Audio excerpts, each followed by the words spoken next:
There's a lot of ways to make money. You just got to find the way that it makes sense to get the job done, not to be right, popular, or to be liked. Yeah. It's a hard decision. And most of you hear this, you're like, no, I choose this side. I'm like, okay, that's fine. Just know what you're choosing, that's all. So do we have clarity on some of the things that we talked about earlier today? Okay, about how to generate leads. You have to have a proven process that's predictable.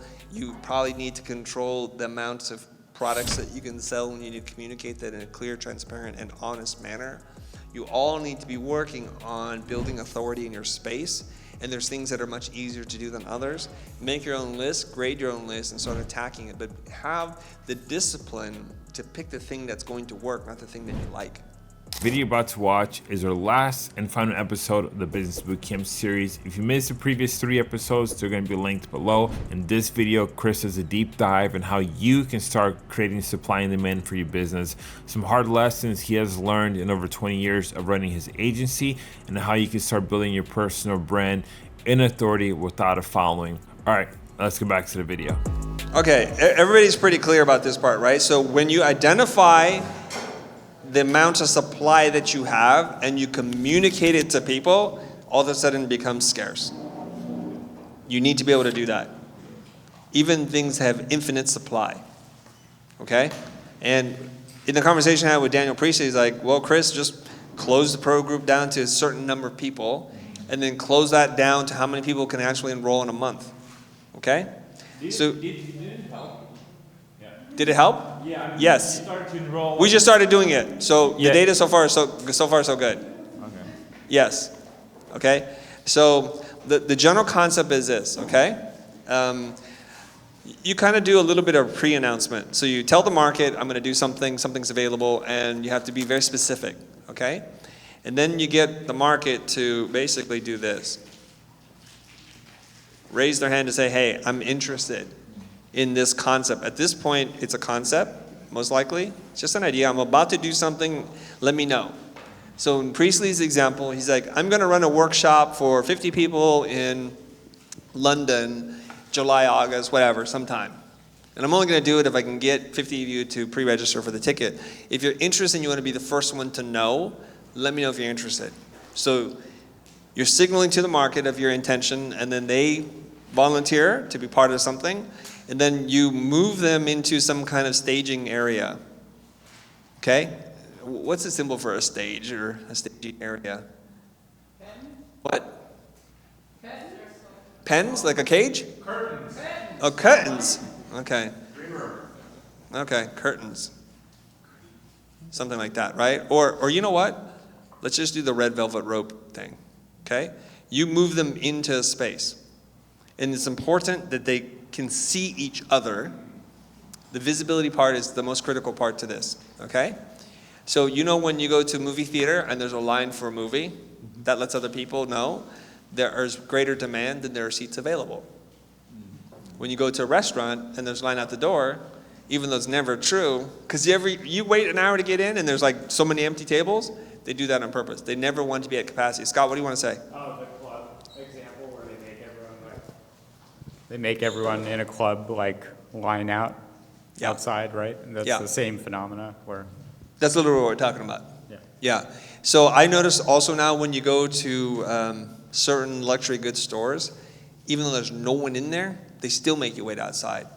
They're going to make it very difficult for you to buy. Before you can go inside the store, they ask you, do you have an appointment? And what is your name? The Chanel example, right? Chanel, Louis Vuitton, sometimes Gucci. You let them see each other, and they know, in this example, there are 50 slots. Your goal is to drive as many people into the staging area as possible so they can see, oh, there's 500 of us. See what's happening here? You can already see how this is going to work. Well, there's 500 of you, and there's going to be only 50 slots open. Then you tell the people inside this area, well, tickets will go on sale this date. Let's just say it's 1/1/24, right? That's it. It's going to go on sale then. And you're going to have 24 hours to make a decision until it goes public. You're increasing greater perceived demand. And he's like, as soon as those tickets go, they're sold out instantly. So you think the problem is solved. It's not solved yet. Then he creates this beautiful ecosystem around this, okay? So all 50 tickets are sold. He says, do not get tempted by increasing the capacity. That's where you get greedy and you F this whole formula up, okay? So what happens is, how do you deal with surplus demand? You have too much demand for 50 quantity, too much demand, right? So what people do is they'll say, Daniel, it's important for me to go. I'll pay more for the ticket. So say the original price of the ticket, for argument's sake, is $100. He goes, you want to pay $120 for it? I'll pay $200 for it. I want the ticket. Let me see what I can do. So you go back to the people who bought the ticket, and you offer them $200. You're not interested in making the difference. Don't try to get greedy again, okay? Does anybody want to sell me their ticket? I will buy it from you for 2x what you paid for it. Some people will sell it to you. This is fantastic. You've made two people really happy. One person you made money, the other person you get them access in. They're both happy. It's a win-win situation, right? So far so good, everybody? So what's happening is you're creating a pattern of behavior that's in the mind of the person that the next time you open up an event, they're going to jump in and they're going to be first to buy. This happens all the time to people who understand how to sell status, making it difficult to buy. I'm really into Ashley Wood's action figures, and he has a company called Underverse. Every time Ashley wants to drop a figurine, he says the store will go on sale at midnight at this time in China. And I have to do the conversion. I have to figure out what time is that. I have to set an alarm on a Sunday. And every once in a while I forget and I get really upset at myself because it's sold out. I don't even know how many he has to sell. All I know is by the time I'm ready to react, if it's not on the jump, it's gone and I'm upset for a thing I didn't even know I wanted. I'm just really upset because he understands the collector's mindset. I need to have everything of everything he makes. It works. You understand this dynamic? The other thing it does is if somebody says, I'm not going to sell it for 2x, in their mind, the workshop is not worth 1,000 anymore or 100, it's worth 200. And think about like when they want to ask for a refund or they're not thinking about going. See what they've done there? And you've kind of created this thing where now, if they cancel the day before, you're like, how can I get rid of that ticket? I offer you 200 and you didn't want to sell it. You kind of bought the ticket, okay? So the thing becomes more valuable. And if you take this all the way and you apply it to different models, I found out recently how the Supreme clothing company or whatever company, streetwear, was able to sell so many things for so much money. They had a very simple formula. They made it extremely difficult to buy, okay? Here's what a guy who works in the fashion industry told me.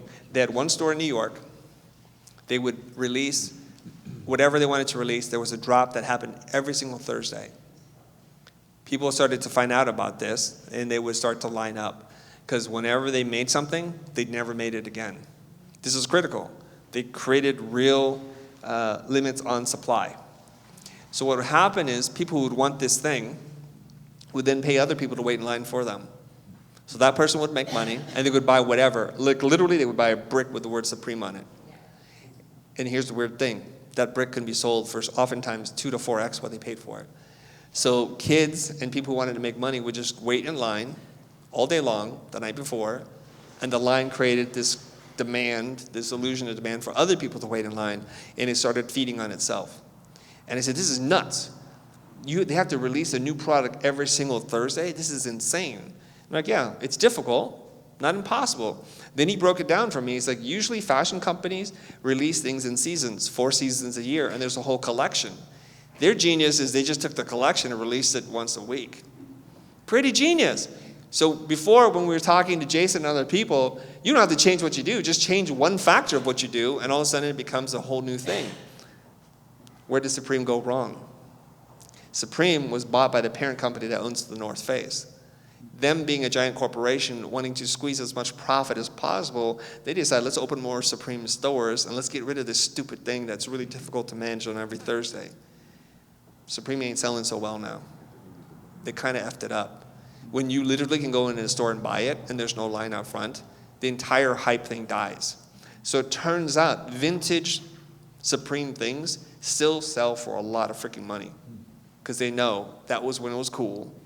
Only a few people can get it, and I'm one of the few people who can get it. I don't have anything Supreme, but I'm saying, right? It's wild. So the thing that you buy has more value after you bought it. Sound familiar? Supply and demand. Supply and demand. You can work on that part. Does that make sense? Now, does anybody have a question on how to apply this? Is it Jake? Yeah. Jake, what's up? My block around it is, you, Daniel Priestley, you have these big followings, so when you put out a pre-concept, you have the audience to raise their hand or not raise their hand to react to the concept you're getting. For people that don't necessarily have an audience to throw these concepts against, that's where I get stuck. What are you supposed to do? Yeah. Okay, what is that? Creative strategy and production. Okay. You know, Daniel anticipated you were going to say this, Jake, so he told me the answer before you asked the question. He says, all you have to do is have 2 buyers, of which you can sell one thing. I think it was WhatsApp, where Facebook paid $1 gazillion billion for it. There were just 2 companies that wanted it, Google and Facebook. And they got into a bidding war. So he goes, look at any auction. It gets into a bidding war. Okay? I know that some of you know this, but I'm a comic book dork. We were walking through Comic-Con, and there was a reprint of Spider-Man cover, Secret Wars. So it wasn't even the cover. It was when the little black goo created the Venom costume. It was not even a well-drawn panel by Mike Zeck and my friend John Beatty. And it was sold a couple years back, and we played this game. How much did they sell that panel for? Previously, we had seen a Todd McFarlane drawing for Spider-Man with the Hulk in it. That thing sold for $400,000. It was beautiful. It was intricate spider webs everywhere, a lot of detail all over the place. And then you look at the Spider-Man, the black goo Venom costume. It was not well drawn. There's not a lot of detail. So we're just taking guess at what it would be sold for, right? And so it's like we're looking at 2 pieces of art, a Todd McFarlane, not a masterpiece, but a friggin' pretty amazing panel, versus this thing that looked like John and Mike Zeck just crapped one out, and they did. John is ashamed of his Secret Wars run with Mike because he's like, we had to turn around an issue so fast, it's not my best work. He's kind of ashamed of the work.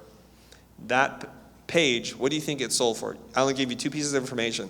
This beautifully rendered, highly detailed comic book panel that features characters you recognize, the Hulk and Spider-Man, drawn by one of the most popular and successful comic book artists of all time, Todd McFarlane. That thing sold for $400,000. What do you think this crappy page sold for? So my son and his high school friend, we played a game, we were guessing. Then we found out the answer, and it was not what we all thought. What do you think it sold for? $4 million. $4 million. Okay, here's our guess, okay? The boy's like, 600,000? My son's like, there's no way. He guessed like 200,000. I guess 380. We go over to the other person. He's a comic book aficionado. He talks about it. He told me that page sold for somewhere around $4 million. And we could not even understand it. It was a perfect storm. Spider-Man is getting real big. This is like in the who's the new guy playing Spider-Man? Tom Holland. It's pre-Tom Holland. There were 2 comic book nuts. And it was the first appearance of the Venom costume character. That was its significance. So the story of that page was more important than the art, the rendering, the quality of it. Okay? And he said it just took 2 buyers who were insane and rich. And they bid that thing up way beyond. They said that the original asking price for it was 80 grand or something ridiculously low. And those 2 monsters just went crazy and drove it to 4 million. And he's like, if you sold it today, it probably would sell for more than 4 million. It's wild. Okay, so that gets into your quality versus results. Okay, the story's more important. The status is very important. And you just need 2 people to bid something up, so it's crazy. You don't need a giant social following. Okay? You could argue, does Daniel Priestley have a giant social following? Does he move the needle as an influencer? It's debatable. He's written a couple of books, but he's also figured something out. He can build, borrow, be, or buy. So he borrows and buys influence by being adjacent to them. He goes, Chris, I don't need to build an audience. You have one. I will work with you. I will pay you to collaborate with you. And that's how this works. Okay? So you're selling what again? Brand design? Say it one more time. Strategy? What? Creative strategy. Creative strategy, right? So you just have to be able to find more than 2 buyers for thing that you have a limit of 1. So what you would do is most likely you would communicate to your audience, your community. In September, I have an opening for 1 new client. I only serve 6 clients a year. And I do X.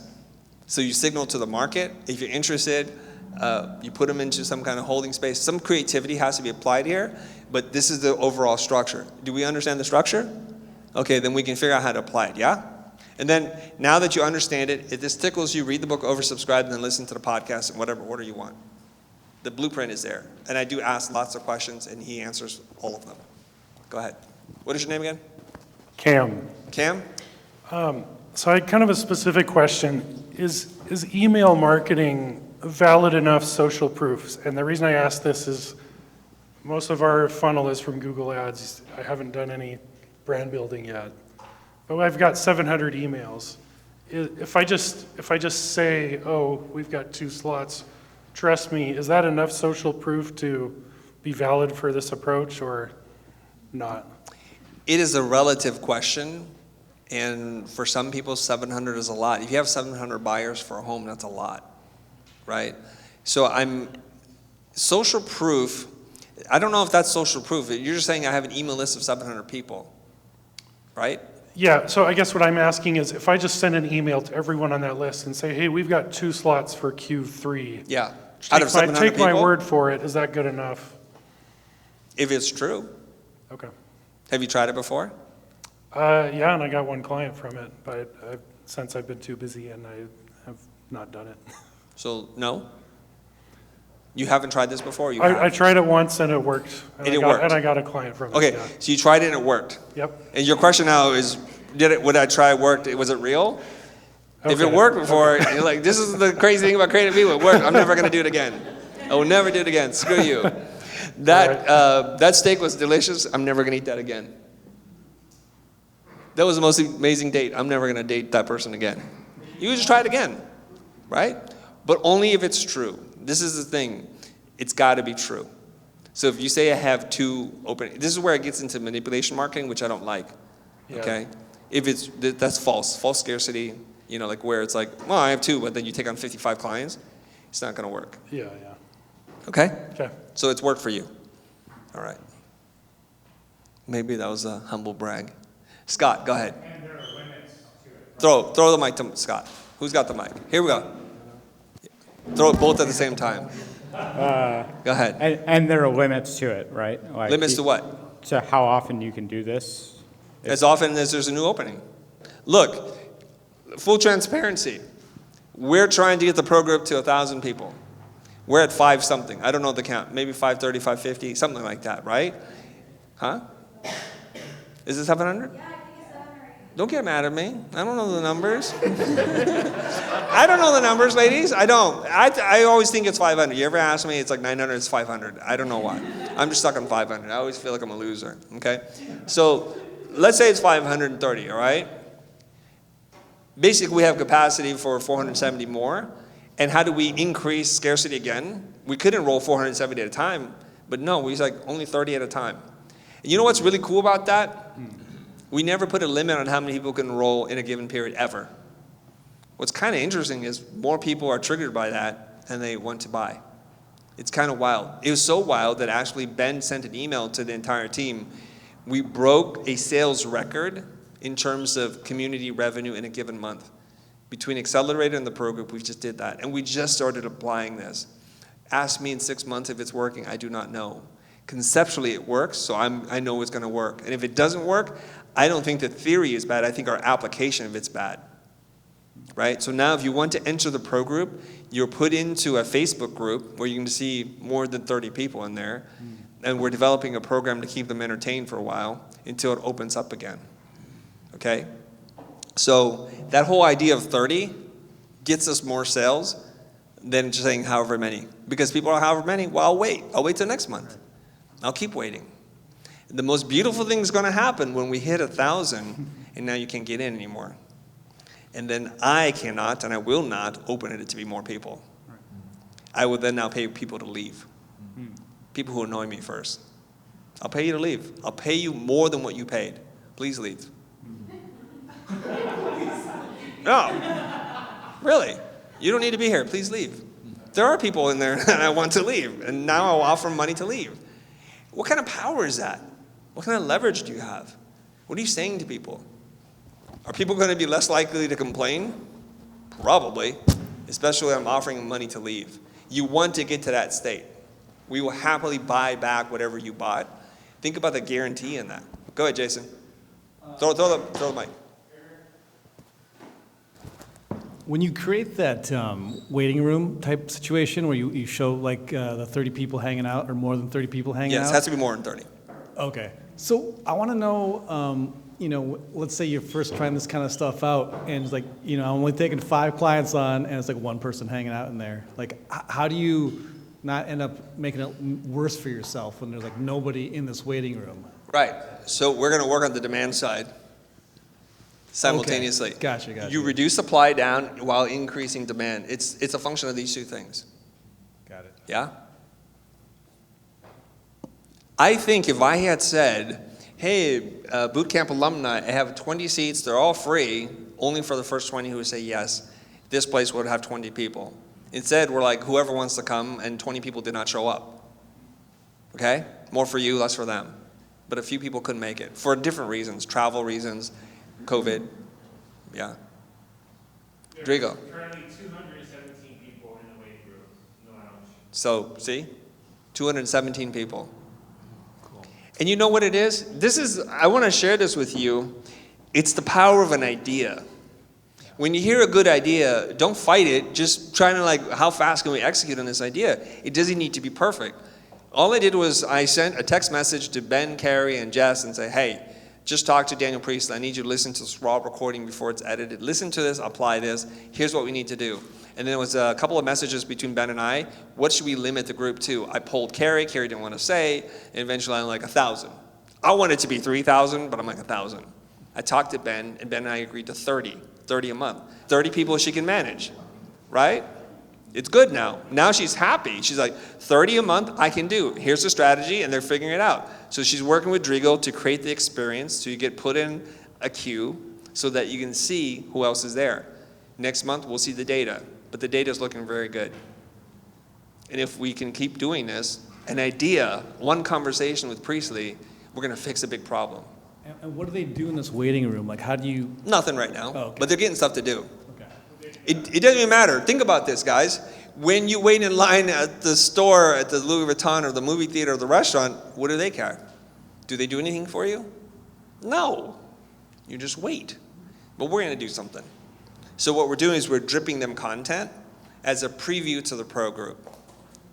And we got an abundance of that, like 300 calls, right? That we can drip them a little bit. So like, oh, this is kind of what it's like. Further increasing demand. Mm-hmm. Yeah. Okay? Cool.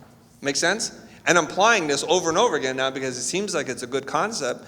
So my brand lab is for these entrepreneurs who want to work on their personal branding. There's 100 people maximum. That's cool, I can manage that. But then we said we're just looking for our first 10. You see this idea of like chunking down? Take a big thing, just make it smaller and smaller and smaller. And then Ben's like, Chris, why don't we incentivize the first 10 to enroll right now? I'm like, what do you mean?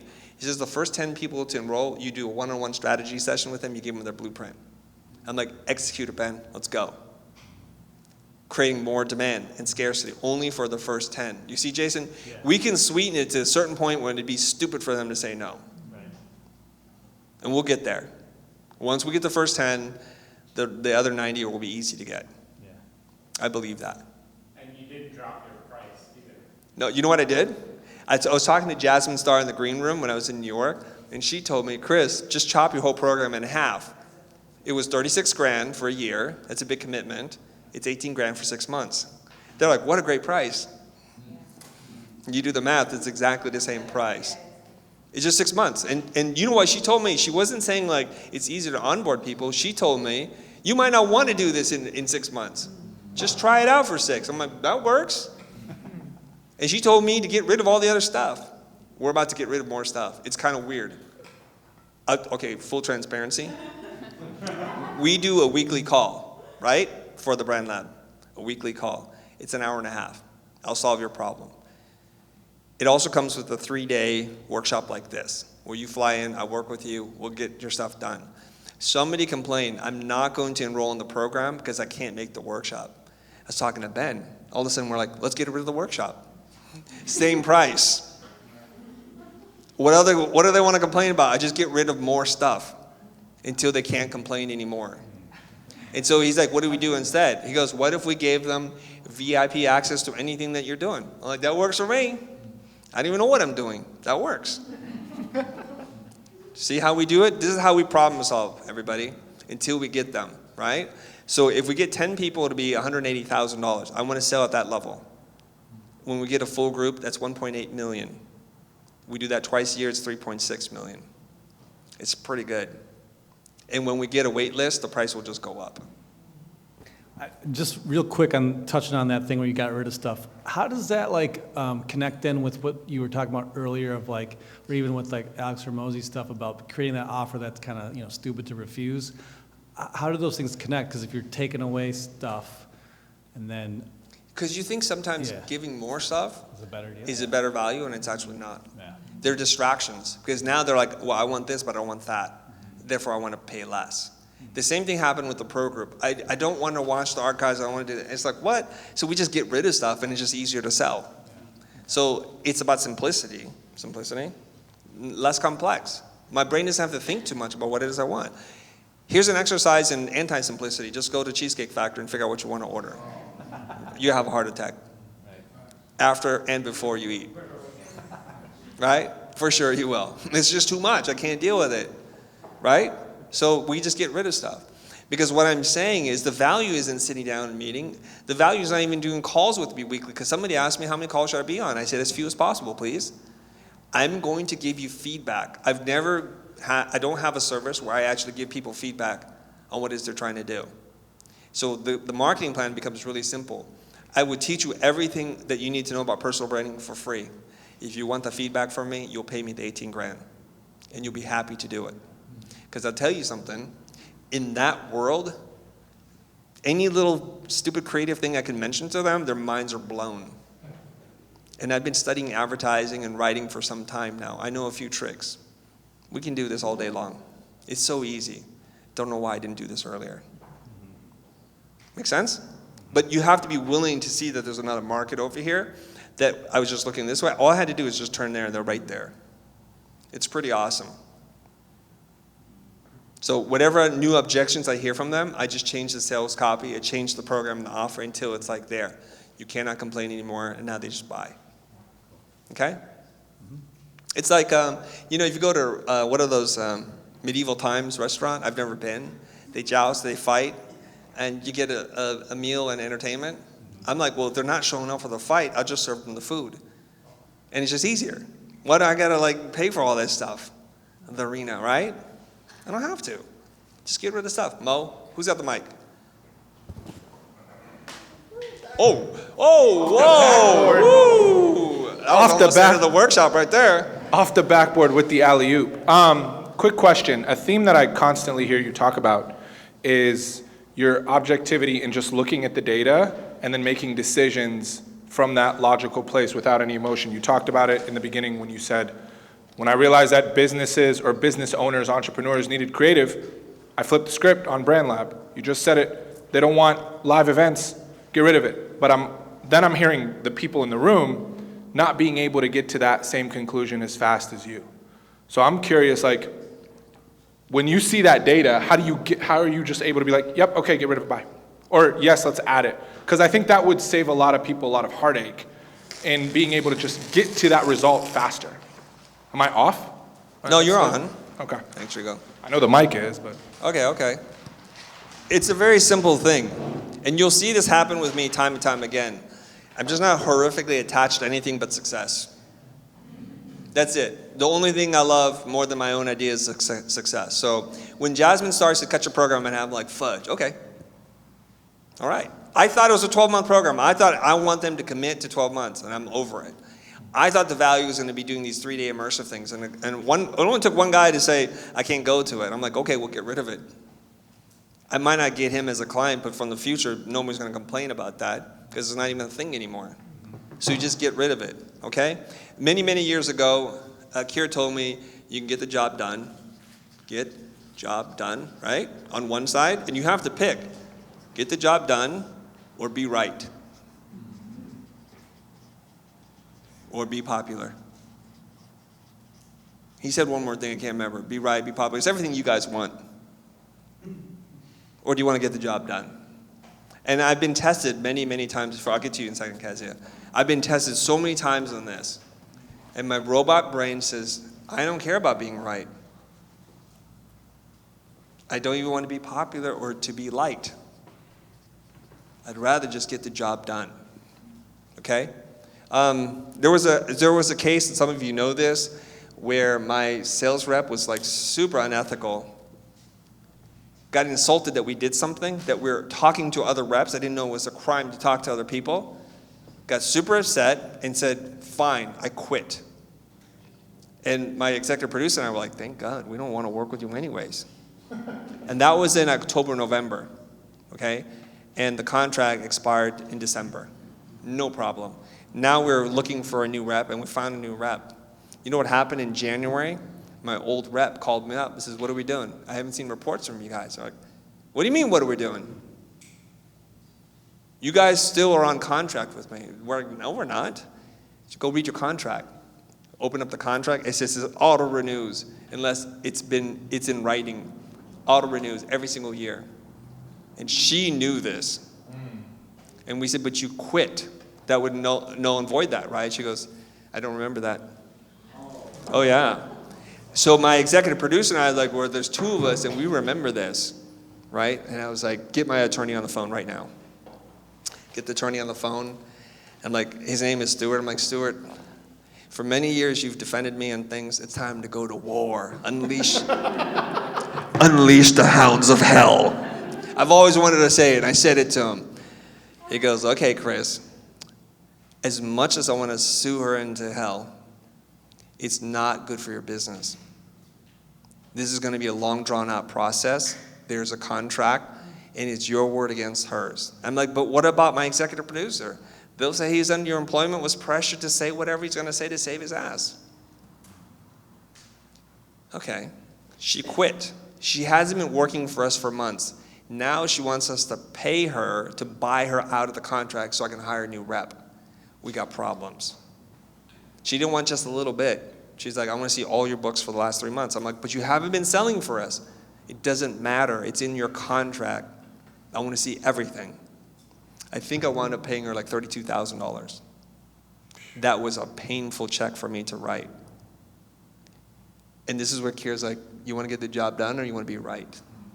And I'm like, Kira, for one time in my life, I want to sick my attorney and tear somebody to shreds, down to the bone and grind the bones down too. You telling me I can't do it? He goes, I know how ethical you are and how wrong this must be for you. But think about the personal agony, stress, and anxiety and the loss of potential new business. Every month that goes by that you don't have a rep that's selling for you, how much business are you losing? It's pretty clear. We work on 6-figure projects. One new project would be $300,000, $400,000, $500,000. What is $32,000 compared to that? I got to swallow it. I sent her the paperwork so she can look at all the accounts. She goes, you owe me more money for here. I'm like, okay, whatever. I sign it, and I make peace, and I don't worry about it anymore. Because that's the worst thing to happen, too. You sign the check, and you're still angry. She beat me like 3 times. First quit and lied. Second, got me paid, and then got to haunt me in my dreams. I'm not going to give her number 3. So you just get the job done.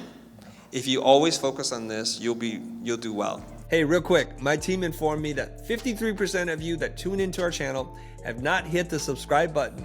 I want to ask you for a favor. If you enjoyed our content in the past and has brought you value, consider hitting the subscribe button. This helps the team keep making more content just like this. Thank you. We really appreciate it. So I always hear Kira's voice in my head, Mo, because he taught me this lesson like 16 years ago. Just get the job done. So as much as I love that, I got to let that go. I'm not going to become attached to it at all. And that's a hard thing. If you can start to do that, you'll see things very clearly. You know, the example is, and I love this, every submarine movie has the exact same dilemma for the captain. Some of us are going to die, right? Who do I let die? All of us or some of us? And it's tough. People are crying. There's my brother, my sister. Close down the hatch. We've got to let them die. You got to get the job done or we all die. It's the dilemma of every ship captain movie, right? It's really down to that. Who will you let die in order for everyone to live? So I understand your thinking and the way you process it. You're obviously weighing pros and cons and getting the job done is usually the filter. Scott, right? Jason. Jason? That's Jason. Scott was Jason. behind him. So when you heard him say that he had to get rid of the live events, your reaction was like, well, wouldn't that lessen the value of the Yeah, product? I'm offering less You're offering less. versus more. Well, I want to just contrast how you came to that conclusion versus him coming to the conclusion of like, we need to get rid of it. It's I think I totally get it because, you know, there's a Japanese store called Muji that it's like they have one design and one notebook and one pair of pants, and it's so easy to shop there because you're not contrasting stuff. So I get the logic and the thinking behind it. I think from like a business thing, when you're sitting on the call and you're trying to sell through something for $20,000 and you're trying to add value. You know, that's the whole thing that we're taught is, add value. So to me, from that angle, I'm thinking, well, if you're starting to lose this and lose that and lose that, then how do you stand tall with that value of that last remaining thing? Yeah. So you have a pretty good observation there, and it makes me think, where's the value? Okay? You have to remember, what is it that you're buying? Where's the value? And when you can identify that, get rid of everything else. It's that simple. Is the value in the result that I promise you, or is it having a gazillion meetings with me? Then I know it's the result. Is the value in being able to do it from anywhere in the world or physically in the same space? Then it's anywhere in the world. And I just have to focus on communicating that part and understanding that. If that's what you want to buy, that's what I'm selling you. I'm selling you that result. I'll just use myself as an example because of the video stuff, like you mentioned, okay, I make videos that look really nice and great, Yes. right? So, but I think a lot of us, when we ask, what's the value, so getting those results, that's the real value. I think, at least for me, it's hard to translate that into somebody that I'm selling to. I think that the value or the results is getting a better looking thing, whereas they're looking at as well, how much money did this particular video make? And I think, at least for myself, showing those numbers or being able to show those actual hard number results is very difficult to do. So the only thing that I have left then is a sexy video to show. Not necessarily. You can sell an emotion, and actually the whole other worksheet, or not worksheet, the other piece of paper was all about emotion, emotional buying, status, and everything else, scarcity. That's all, right? Because we're primarily emotional decision makers, and then we use logic to post-rationalize, okay? Now, I'll give you the example here. We made a video for a CEO to give a presentation one time. The CEO is going to get on stage and address a room full of their employees, and we charge them $100,000 to do a motion graphics video that I probably spent less than $15,000 making, all in. And you're like, well, why would they do that? What is the metric there? Why would they prove that? Well, first of all, $100,000 to a company like that is nothing. It's a luncheon budget, maybe not even.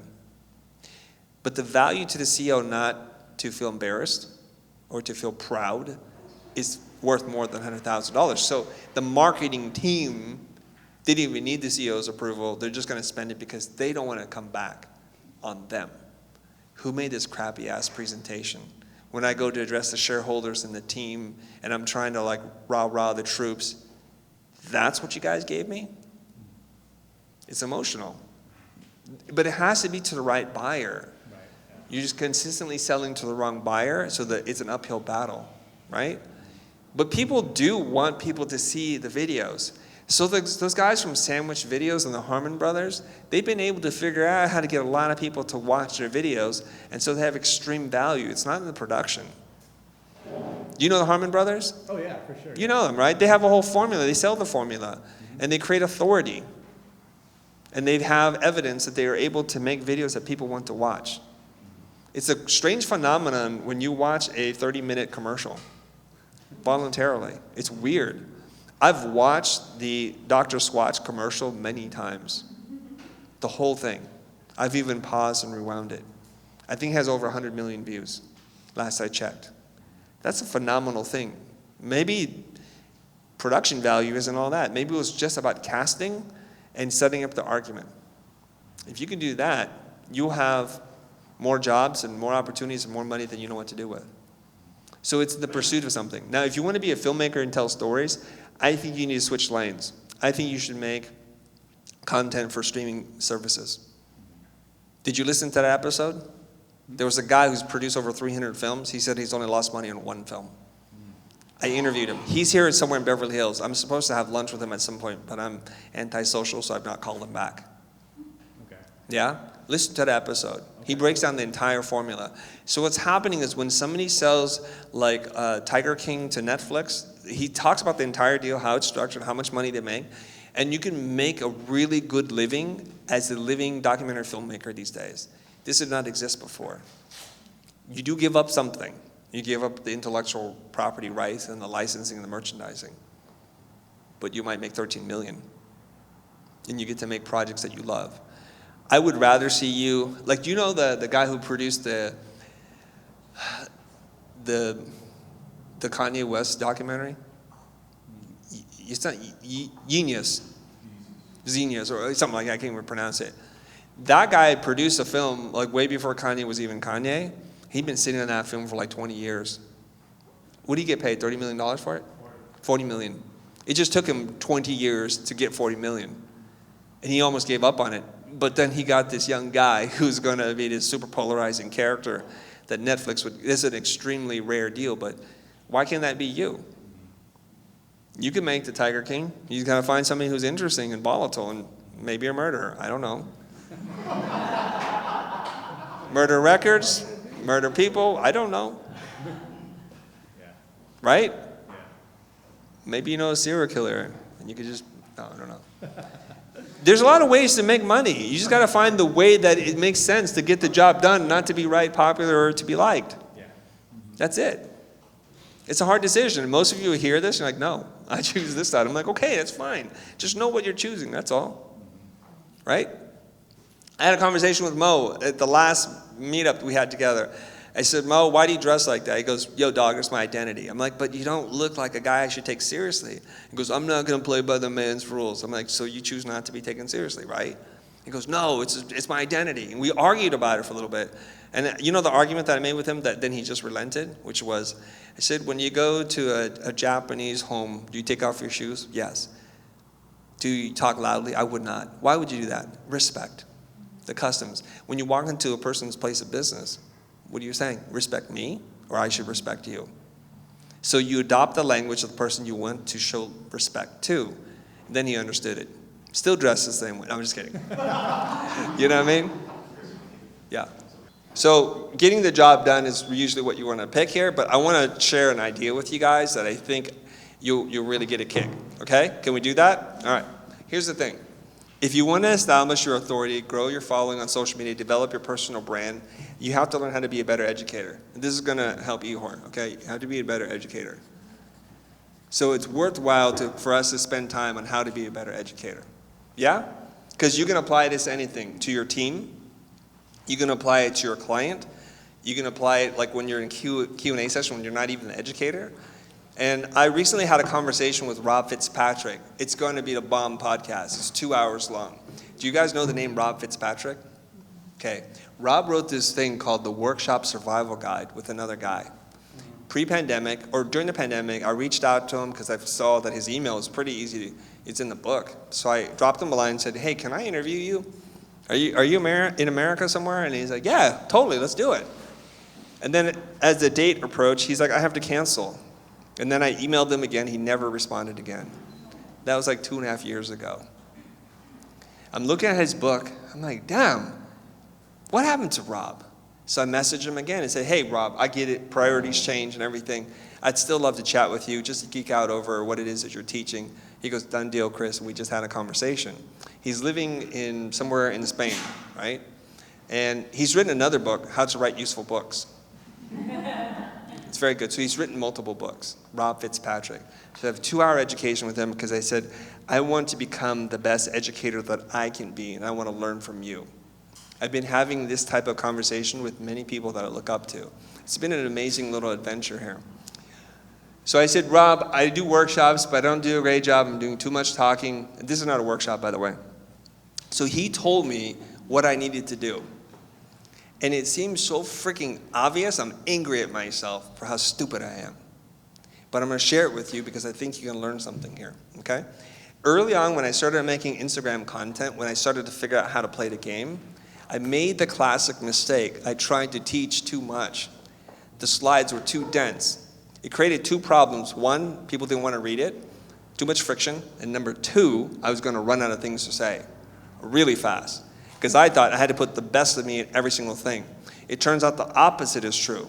Not to put not enough value, but to make what it is simple to understand. So it created now 2 benefits. 1, easy to consume, and 2, instead of making 1 piece of content with 5 ideas, I was able to make 5 pieces of content with 1 idea each. So then the output was 5 versus 1. This is a good thing. Fantastic, right? I didn't see the connection between that and running workshops. So as we're talking, and he's sharing a bunch of different ideas, and the man's brain, he has ADHD. Not because I think it, because he told me I have ADHD. I'm like, I can tell. Because you're talking so fast, right? My pen is like smoking. I cannot keep up with this guy. So the first thing you want to do, it's like you have to figure out what the learning outcome is. In the education space, they'll call it the CLO, the course learning outcome. What is the one thing that you want them to know and be able to do? The one thing, right? To know and to be able to do. There's other things that you can do, you can add and questions you can ask, but I'm not going to worry about that. What's the one thing? Okay. So you're like, what is it? To do lead gen? Okay, that's fine. But that one thing has many sub-things, right? And so what you do is you take that one thing and you say, what are the 5 things that you need to know to be able to do that one thing? Right? And then you realize one of those things actually has 5 more things, and you just go again and again and again until you come down to the basic core skill, until you can't be divided any simpler than that. Make sense? Okay, I talked to Dr. Samuel Holtzman, who's a faculty development person at Art Center. He pretty much explained the same thing to me, but I wasn't figuring it out. He says that, okay, so there's a couple things we need to know. When you want someone to play basketball, they have to chain together a bunch of compounded skills, and it's very difficult to learn to do it well. So what do coaches do? Just dribble the ball. Just dribble the ball. Left to right, right to left. Next, move with the ball. Can you run past the cones, back and forth? And that's all they do. Just break it down to discrete skills that you can master, that you can repeat 10,000 times until you develop proficiency at it. And then the next thing you do is plant your feet. All you just run, stop, all right? And then you want to throw the ball, but you want to learn to flick your wrist. And that's it. And you just keep doing it. So you chain all these things together and you create a very simple thing. Now, how does this work with workshops? Okay, he explained to me a very simple concept. So Chris, you want them to be better negotiators, right? I'm like, of course. He's like, what are the skills? We would break it down. We're talking about it. And then how do I give them a prompt to work on? He says a good prompt for a workshop is the directions are clear, but the answer, this is kind of confusing to me, ambiguous. It means that there's no ambiguity about the directions, but there are many right answers. So I told him, when I run my branding workshop, I bring in a package, and I tell them what's on the package, and we read it together, and then I ask him, what is working in this package? What are 3 things that you can pull from this, right? Why is this a compelling product? Why is this brand so good? And I said, how do you prevent them from giving you disaster answers? Because inevitably, when I ran this, they gave me really bad answers. And I was thinking, this is so obvious. Why can't you tell me what's working about it? He goes, because the directions weren't clear. You're asking them to solve too many problems at once. One question at a time. Okay? I'm like, what do you mean? He goes, well, you can ask them, what is one thing that's aesthetically drawing you in? color, type, what, name one thing. And it's a 30-second exercise. Write that down. What is one piece of copy that's tickling your brain right now? Write that down. What is the essence of the story? Write that down. And then eventually you walk them through basically this. They can all say different answers. It was the red typeface, or it was the playfulness of it. It's the curly lines, or it's the pattern in the back. And all are right answers. There's no wrong answer. But you narrow in what they're looking for such that when you put it all together, like, oh my God, that is branding, that is messaging, that's how you make a good package design. And so it seems like so freaking obvious. But what I wasn't doing is I was asking a question that was clear to me, but unclear to them because it had too many parts and pieces that I've forgotten that other people may not know. Make sense? So when you want to teach in a workshop or you want to teach in a class, think about what is it that you want them to know, break it down to 5 things and keep breaking those 5 things down until there's nothing left to break down. Once you get to the element, like in the periodic table, like sugar or salt, whatever it is, you can't break it down anymore. I mean, you go subatomic, but it's too crazy. Okay? Don't get nuts. All right? And then what you do is you teach them one thing at a time until they can put those all back together, and then you become a much better teacher. You can use this formula for social media. So Kezia does something that's actually kind of complicated. She helps people figure out the right words to describe something. And the best thing that she can do is like, okay, how can I break that down to its atomic level or, its core element? How do I teach it? How do I communicate that? The better she can do that, the greater her authority will be as a teacher and as a practitioner of what it is that she's doing. Because one can pretty safely assume if you can explain it so simply, you must have some level of mastery to be able to do it. Logical, right? And if you can't explain it simply, maybe you're not a good practitioner of it. You're making it too complicated. There's one last little trick I want to share with you, but you all understand this concept? So you can do that right now. We can do it together, but we won't. It's not intended to be a workshop. I just want to have a conversation with you. The next thing that you want to do, this is the killer one. As soon as you're able to break this down, give it a name. Give it a name. It doesn't matter if the world has seen this before. Give it a unique name. As soon as you give it a unique name, you own it. Tell me who invented the hierarchy of needs. Maslow. You just call it Maslow's hierarchy of needs. They almost always name it after themselves, right? Somebody's theorem, Pythagorean's theorem, a squared plus b. You just know it. Just call it something. Call it something unusual. Call it something plain. It doesn't matter. Put your name in it. Don't put your name in it. Just give it a name and refer to it as that. So Kezia's secret, crazy, copywriting kit. You just keep giving them names. Every little thing, name everything. If you notice what Adidas and Nike do, is they name every single stupid thing that they do.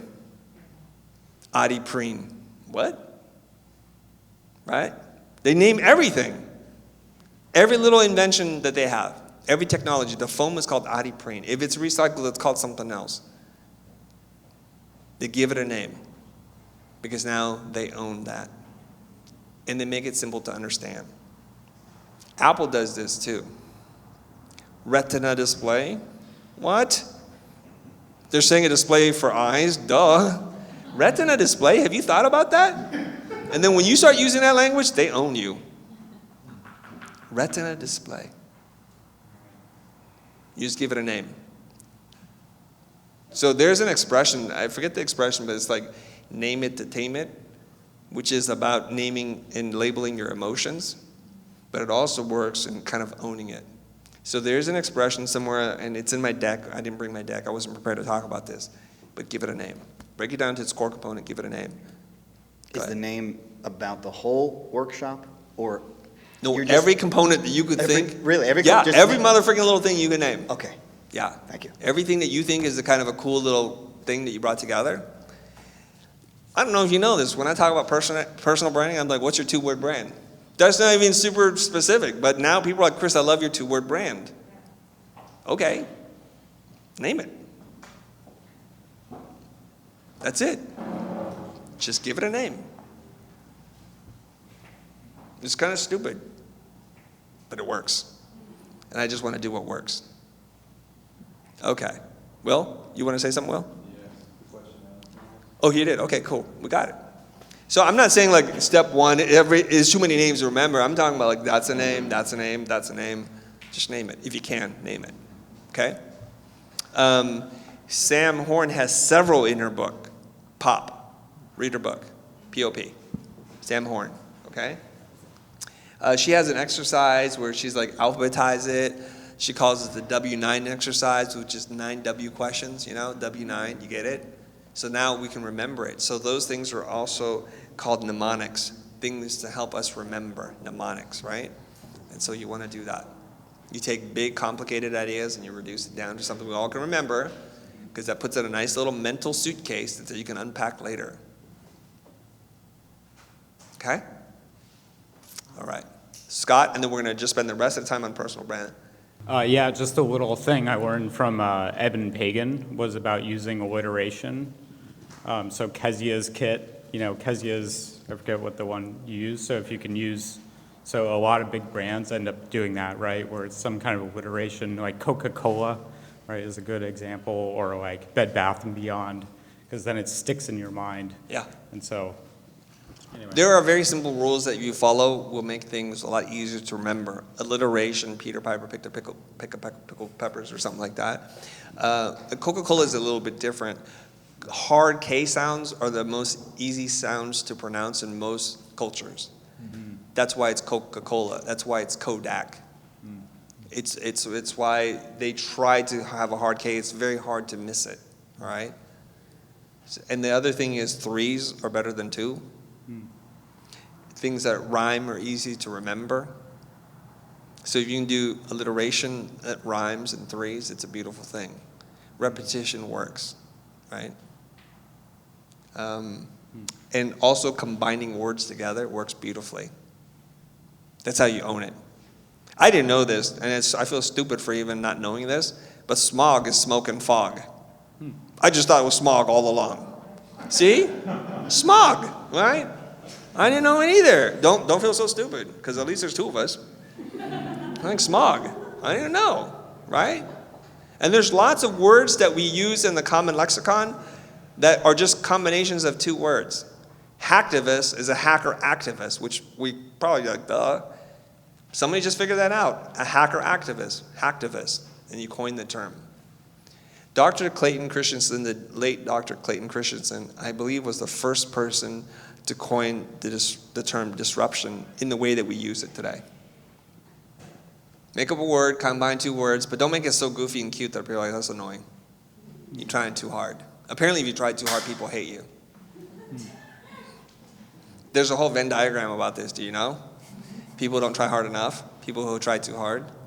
And there's this really sweet thing, it's hilarious. I have it somewhere. Okay. All right, so let's talk about personal branding. Is that okay? So do we have clarity on some of the things that we talked about earlier today? Okay, about how to generate leads. You have to have a proven process that's predictable. You probably need to control the amounts of products that you can sell, and you need to communicate that in a clear, transparent, and honest manner. You all need to be working on building authority in your space, and there's things that are much easier to do than others. Make your own list, grade your own list, and start attacking it. But have the discipline to pick the thing that's going to work, not the thing that you like. This is the hardest part. And if you're not sure, ask one of your performance partners in this group, maybe a friend you made today or someone who's been in the group before. How's this sound? Am I being crazy? Okay, and then do that for each other. And if you haven't done so already, I know there are a bunch of different cohorts here, from the very first one to the very last one. I think you all should at least connect on LinkedIn. That's really where we can build relationships and help each other out. All right, what do we want to know about personal brand and business brand? Somebody throw Abby the mic. I want to solve this problem because it's a big problem to solve, and we don't have enough time. So I want to focus on the key problem. Yeah, I remember the question, but it's not a high-value question because I'm like personal, and then we're done. What do you want to know, Abby, so I can help you? Make the 36 hours worth it. It already is, but I think it's how to, if you're trying to grow and scale what you do as a company, how do you clarify what's most important to focus on? So do you grow your personal brand to then funnel into your business brand, or do you grow your business brand and then have an offshoot of your Okay, personal brand? it's a very easy question to answer. Who is a business? Who is a business? What is the personality of a business? It's not a trick question. It's pretty straightforward. Who is Microsoft? Is it? A long time ago. Who is Tesla? Go ahead. It's not a trick question. Go ahead. No, I guess I'm caught because I Right. do so much work when you're trying to develop that brand personality. So it does have some personal attributes. So I'm caught. It feels like a trick question. It's not. Just answer it.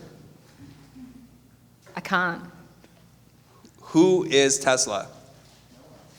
What? What's the answer? Elon Musk. No, Elon Musk is Elon Musk. Okay. When you read a Tesla tweet, do you think it's Elon Musk?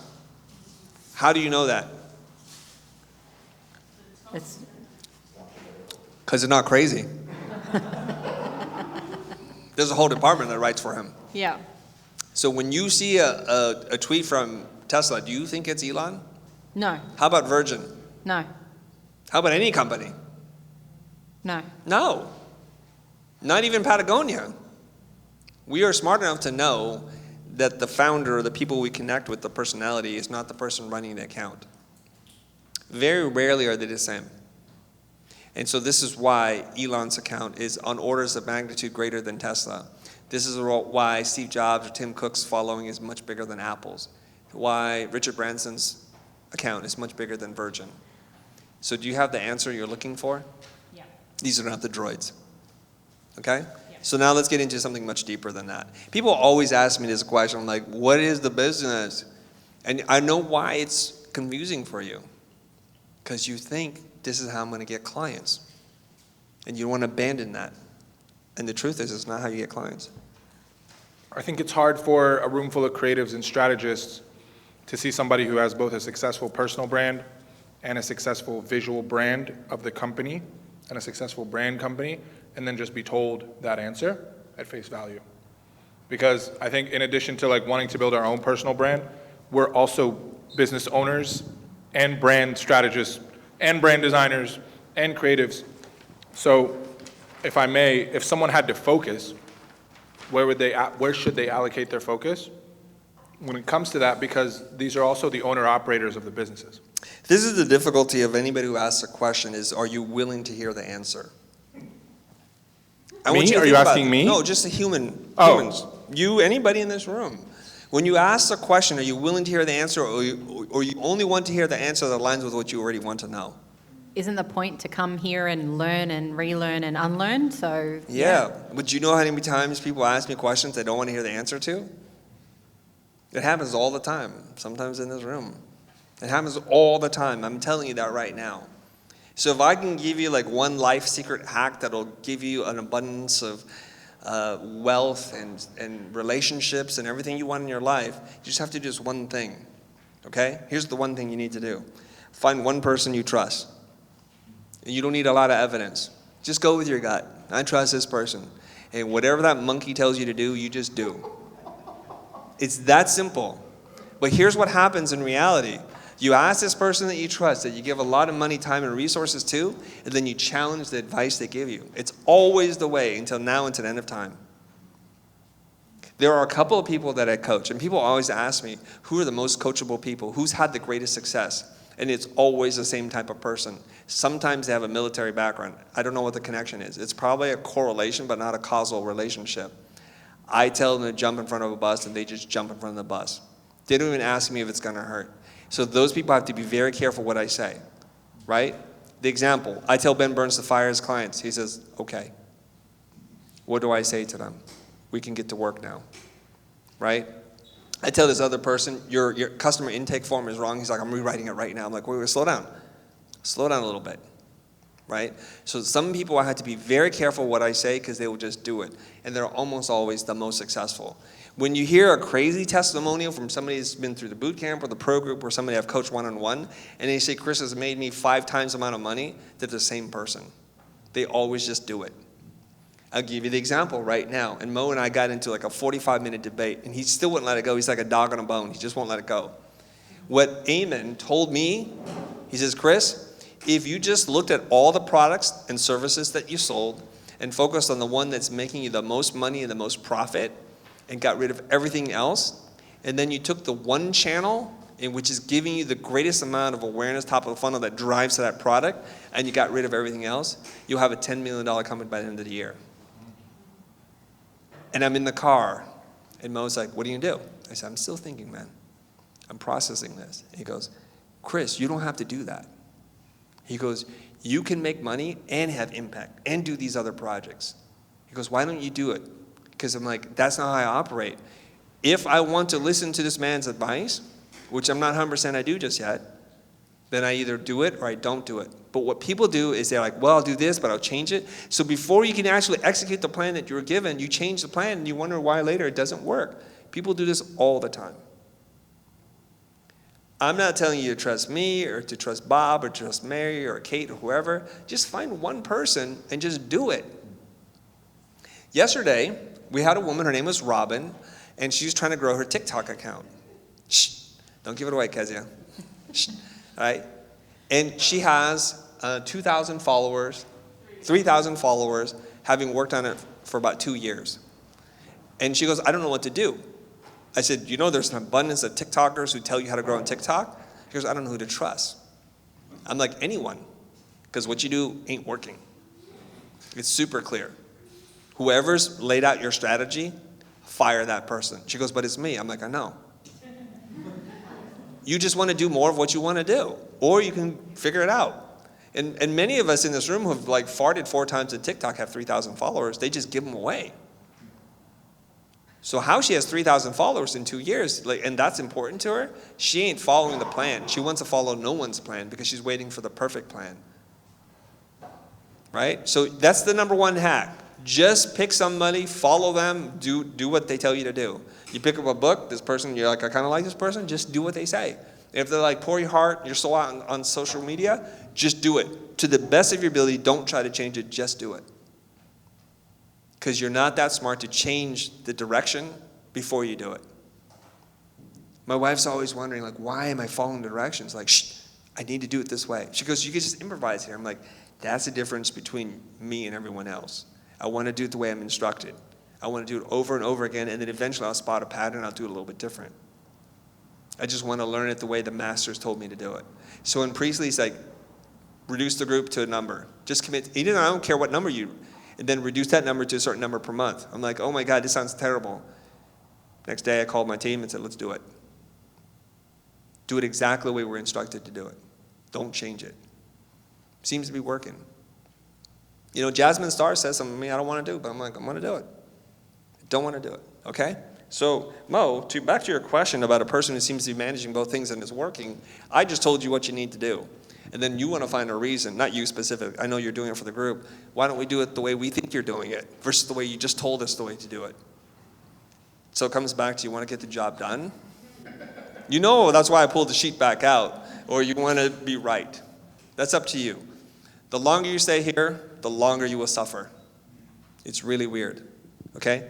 I'll tell you a little story because it's related to personal branding. I want to tie it back to something that you've asked, okay?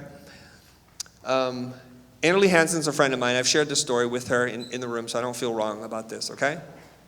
She's a friend of mine, and she has a lot of things she's working through. But one of the things that she struggles with culturally is to talk about what she wants. Like really as a woman, I want to do these things because in her culture, it's wrong for her to say, I want these things because it's anti what their society wants to do. So she's living in constant battle with these wants because it feels selfish, it feels wrong. And she can't admit it, so she's fighting it all the time. And she's saying to me, I'm confident, I'm brave, I'm a strong woman, I'm a lioness, if you've read her post. Wow, I'm a lioness, right? Protecting my cub. Because that is socially what people in her country want to say. And she's like, I'm over all these haters. And then I look at her post because I know her so well, and I'm like, you're hiding. This is not authentic to the person that I know. There are two sides to you. And she gets really upset at me. She's angry. She's calling me names. There's a lot of friction in our relationship. And then eventually, she does what I tell her to do. 3 years later. This is how long the gestation process lasts with her. And she actually starts to reveal herself, her true self. Vulnerable, anxious, conflicted, an imperfect human. And she's like, well, I'm afraid to post it. Will it work, Chris? I said, there's only one way to find out. I cannot guarantee anything, but you got to hit send. She finally releases these things, and then eventually she comes back to me and is like, the amount of love, support, what people feel about me, the confidence that they see in me by me being vulnerable and real. Who knew this would happen, Chris? I don't know who. You mean the guy who's been telling you this whole time 3 years ago? She said, I'm so sorry, I'm such a slow learner. I don't want to apply that judgment. Everybody has their own timeline. It could be 10 years, it could be 10 days. That time is up to you. She goes, I hate myself. Why does it take so long? It takes as long as it takes. I'm not on any kind of universal timeline here. Every person arrives when they need to arrive. And for you, it's taking you 3 painful years to get here. And the way that I stab her a little bit more is I say, imagine where you would have been if you had done this 3 years ago. I know, what a good friend. I know that's what you're thinking. This guy's all heart, okay? I say that to her, I said, I want you to remember this feeling that you have that you don't like about yourself and how long it took you to get there. And remember the next time I tell you to do something. Because I promise you, you have amnesia and you'll forget. It'll take that long to remember again. So the lesson I've learned in my life is I just pick a master, I just do what the master tells me. I don't care what it sounds like, how crazy it is, I just do it. And weirdly, it works out most of the time. And my former coach told me, it's rare. I work with people for years before they apply it. I'm like, this makes no sense to me. I don't have money or time to waste, and they're wasting both.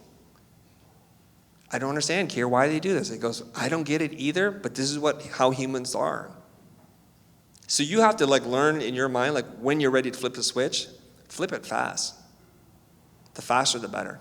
Okay? Now I'll get into the tactics of what Mo says I'm able to do, so you can see it transparently happening in real time. Okay? I don't create any content for the Futures account. Zero. Not the Instagram, not the LinkedIn, not the Facebook. I do none of it. Somebody else does that. And for a period of time, the things I wrote and the things that the Future wrote sounded the same. Not the same, but sounded the same. And you know how they did that, and I'm going to tell you how to do it in case you want to do it. Do you want to know how to do it? Okay. Now, I did it the wrong way the first time, which is I expected someone to write like me when I've written nothing. I wanted someone to speak like me when I've said nothing. You understand the problem, okay? So what you need to do is you need to be the first source of yourself. Does that make sense? You have to give them something to copy and to build off of. If you're a writer, you write your book.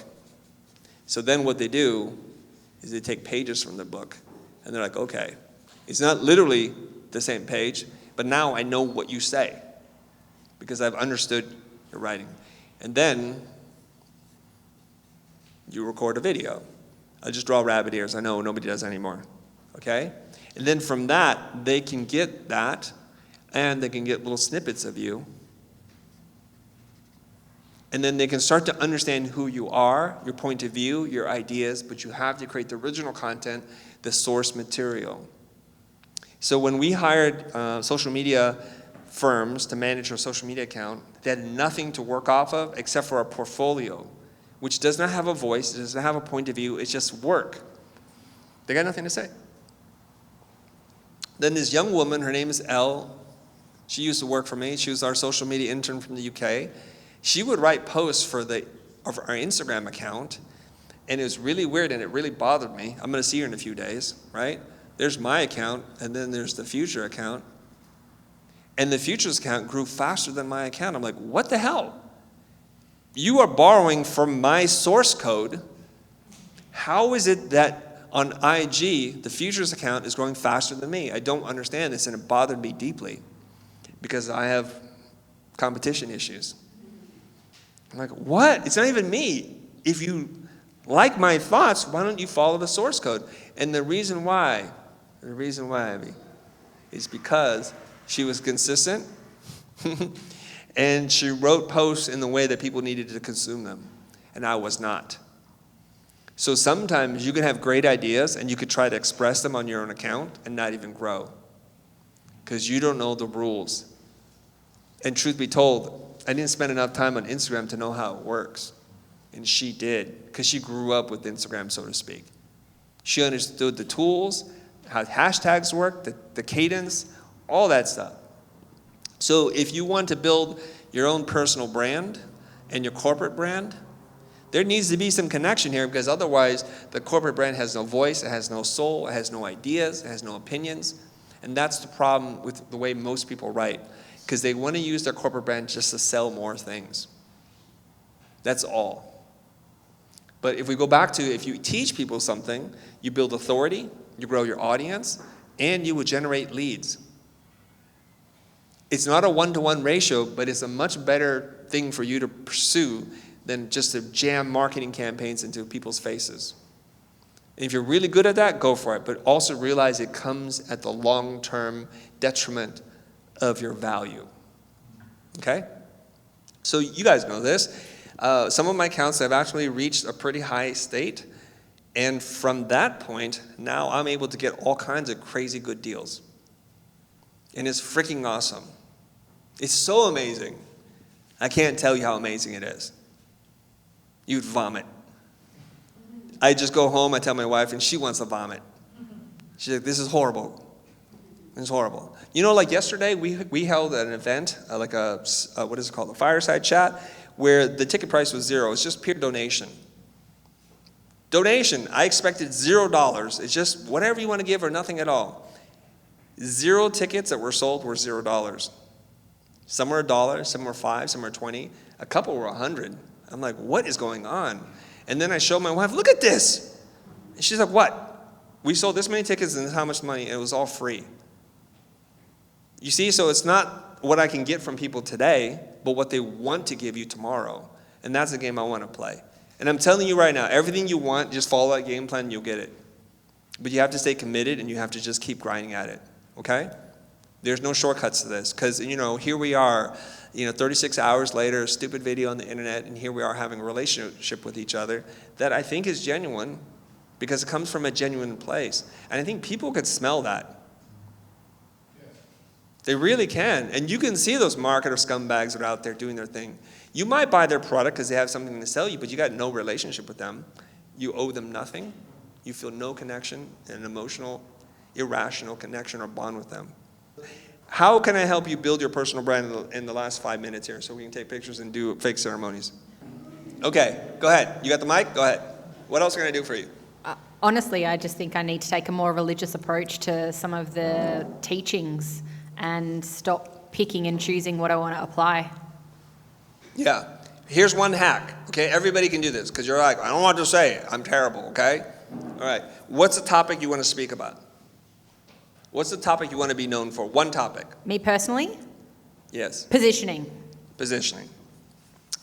I want you to just pick 5 books on positioning written by 5 different authors. It's very easy to do. You type in positioning on Amazon, you sort by the highest ranked books, and I want you to buy them as long as they're not from the same person.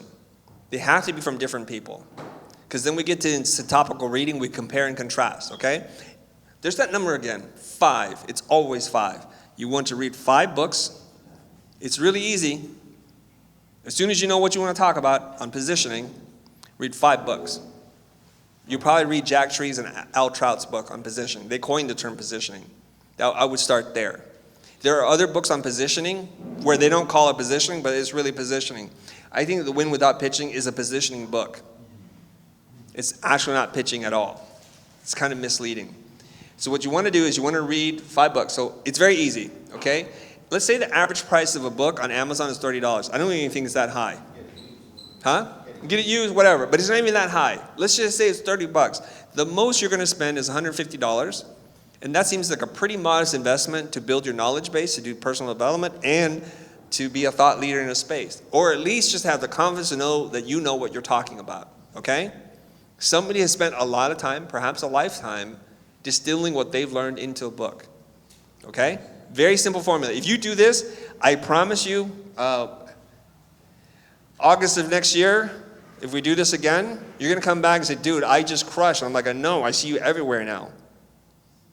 The question is, who's going to do it? You're going to buy those 5 books. You clear out the rest of your books. You just read these books. At the end of each chapter, stop and say, what did I learn? What can I apply? Just ask yourself those 2 questions. What's one thing I learned? What's one thing I can apply? And write right in the book. You own the book. What did I learn? What can I apply? And when you get through a chapter, and you get through 2 chapters where you can't write what you've learned and what you can buy, stop reading the book. Not buy, what you can do or apply, right? What did I learn? What can I apply? Sometimes what happens is chapter 7 and 8, it's just like padding. They just keep saying the same thing over and over again. Don't be like me. Don't be a completionist. Stop reading the book. It's not worth your time anymore. Or at least start skipping chapters, okay?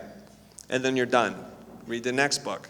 And as you're doing this, reflect on the thing that you learned and what you can apply, and design something that you can share with people as a short form post, as a visual. You know, I recently put a carousel up about mental models, the square, the circle, and the triangle. Look at that, save that post, and just map it to that. Here's the crazy thing. I'm going to drag my friend Annalie back into the conversation. We'll probably edit this out of the video, guys. She's like, Chris, that post, it's making all the sense in the world. When did you start talking about this? It's making all the sense in the world to me. I said, do you remember the first workshop we did in London? The very first workshop? It's one of the first things I said.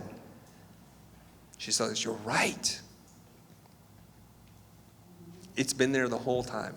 I've been sharing with all of you, right? Especially in the pro group as we're doing our regular meetings.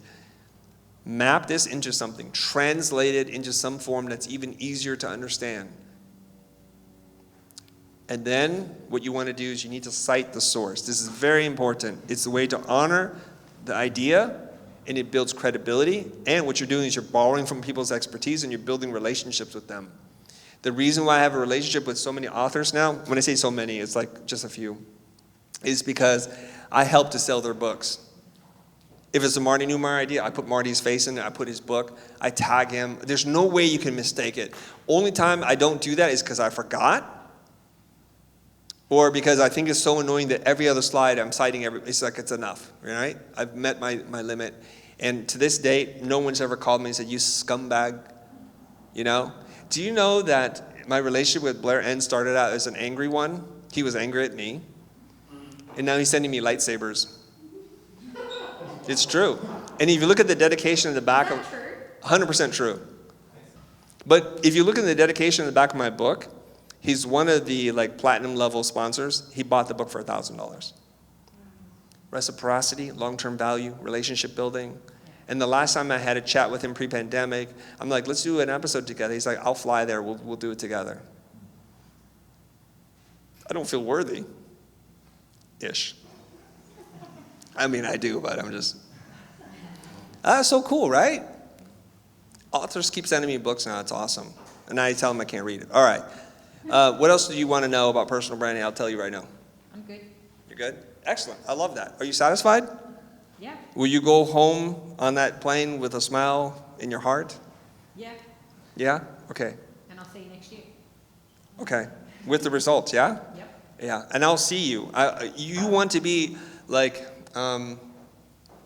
not unmistakable, but I cannot ignore you. Unignorable. What's the word I'm looking for? What? Undeniable. Not undeniable. Unignorable? I cannot miss you because you're just crushing. I'm like, God, that girl's killing it. Freaking amazing. Undeniable? If I'm the one who throws it and knocks it over, it's game over.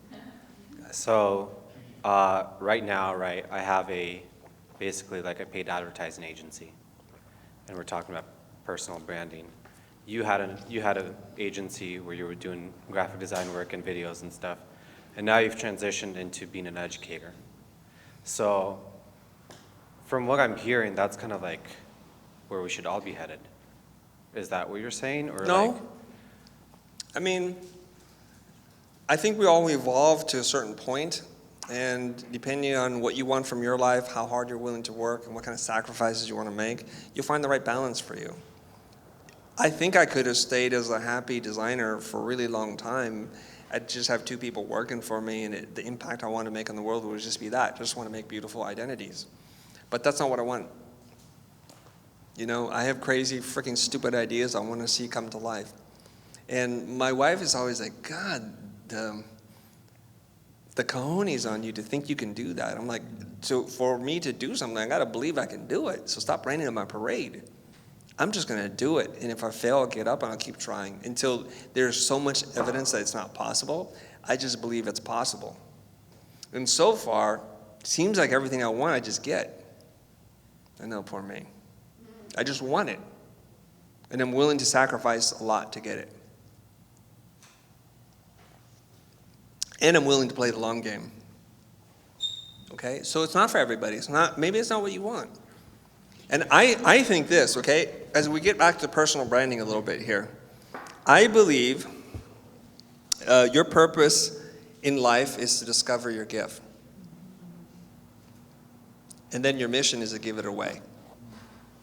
And it's not even my line, I butchered that, I think it's Picasso. Bars. I know, I had to cite it. See, Mo, I had to cite him, right? It's something like that. The purpose of your life is to discover your gift. And then the rest of your life is to give it away. Because gifts are not meant to be kept. It's meant to be given.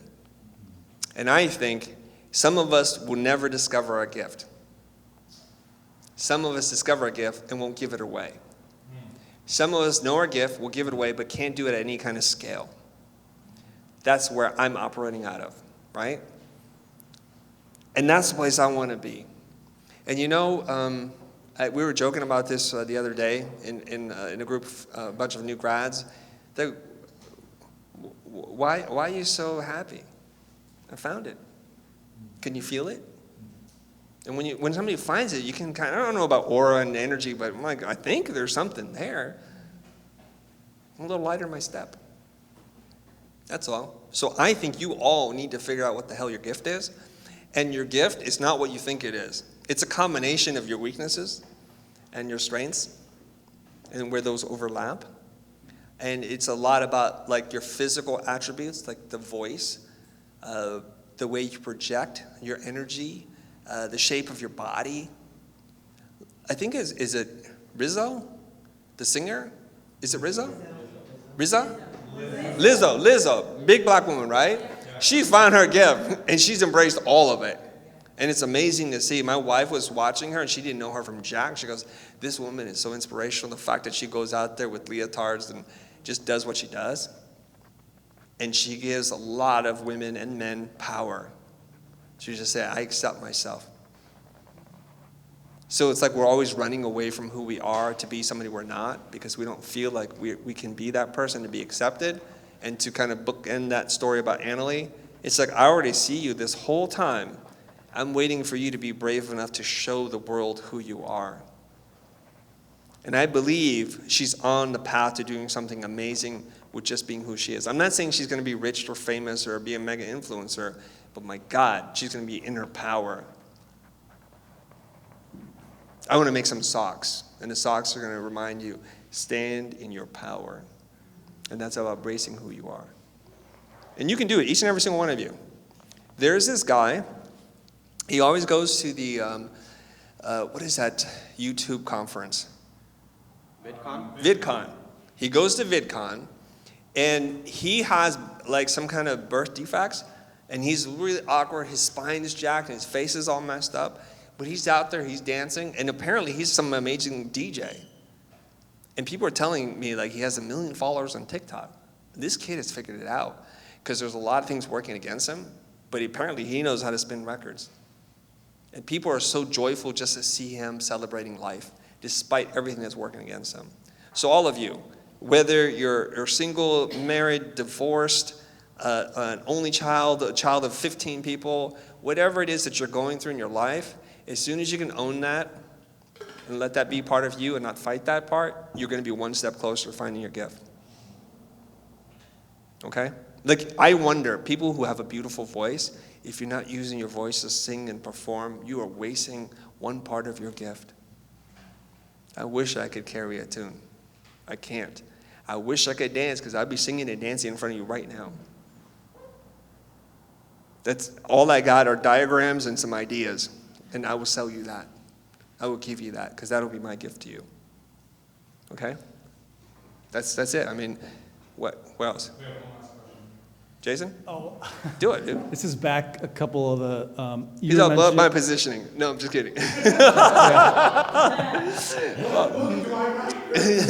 About my broke ass clients. Go ahead. You were talking about, accomplishing your goals and making sacrifices. And this is something that I hear from a lot of people saying, I have to make a lot of sacrifices. And I'm just kind of curious to know from, in your own personal life, what does that mean to make sacrifices? Because I hear it from so many people. I want to know, what does that mean for other people? Okay. Yeah. Pick a dimension, and I'll tell you what sacrifices I made. Pick a what? Pick a dimension. Oh, okay. In what, and I'll tell you. Okay, let's just, I'm trying to think. Anything. Like your personal life, like personal time. Personal time. Yeah. Okay, I've stopped playing video games. Okay. I don't even read comic books anymore. I've given up the things, the things that I pursue. I used to play Skyrim till 3 a.m. And I had to sneak upstairs really quietly because I didn't want my wife to know I was speaking into the computer and just whatever, casting a spell on some trolls. And you know what happens? Sometimes, you guys think I'm joking. I'm not freaking joking, right? You guys play Skyrim? You can have a voice, right? And the voice shatters bones, and it's pretty awesome, right? And here's what I do. I'm narrating my own thing. I should have been a video game streamer because my kids walk by, they're like, oh, Dad. And just, that's like when they're little munchkins. Because what happens is some stupid orc tries to fight me. I'm like level 35. I got crazy dragon armor. I'm like, do you know who you're messing with, you mother effer? With my voice, I can destroy you right now. I'll just use the bow and arrow because it's more like gentle to kill you that way. And like, Dad, what is going on with you? I'm like, don't worry. I know, you talking to somebody? Nobody. They're non-player characters. So I give up some of that, right? And I do give up some sleep. I do. Right? I'm 51, but I sleep less than these guys. And Ricky Lucas, who used to work for me, he got to sleep 10 hours. I'm like, dude, 10 hours? I've never slept 10 hours. But I live an optimized life. And yeah, I don't go to every family event or see my son at every little thing. I believe this. You only have so much energy and time in your day. You have to give up what you don't want to get what you want. But people hold on to all this crap that they don't want. I have 100 cousins. I'm not exaggerating. There's so many of them. I don't know who they are. And you know what? They do a lot of family events and activities together all the time. It's like barbecues and Christmas and Thanksgiving. And none of them have achieved any of their professional goals. None of them. And they're smart people. They're attorneys. They're dentists and doctors. And it's like, my God. Because the value system that was instilled in you was to make the family the center of everything you do. Now, they have a tight-ass relationship. They call each other all the time, quite literally, while they're driving, while they're cooking. That's wonderful. So those are their goals. So to your thing, that's what's important to them. Hallelujah. My thing is, I want to be so successful that if any family member needs my help, I can help them. That's it. Right? Like my parents, their foundation is a little funky. I'm like, Mom, do you need money to fix this? She goes, no, I'll get our other son to pay for it. I'm cool. I want to help you. Right? That's it. Mom, I don't want you to drive. Just take an Uber. I'll send one to pick you up right now. Okay. No problem. That's it. So yeah, there's trade-offs, and you'll have to make those decisions for yourself, okay? If you want more content like this, check out our Business Bootcamp course designed to help you scale your business, handle objections, and charge more.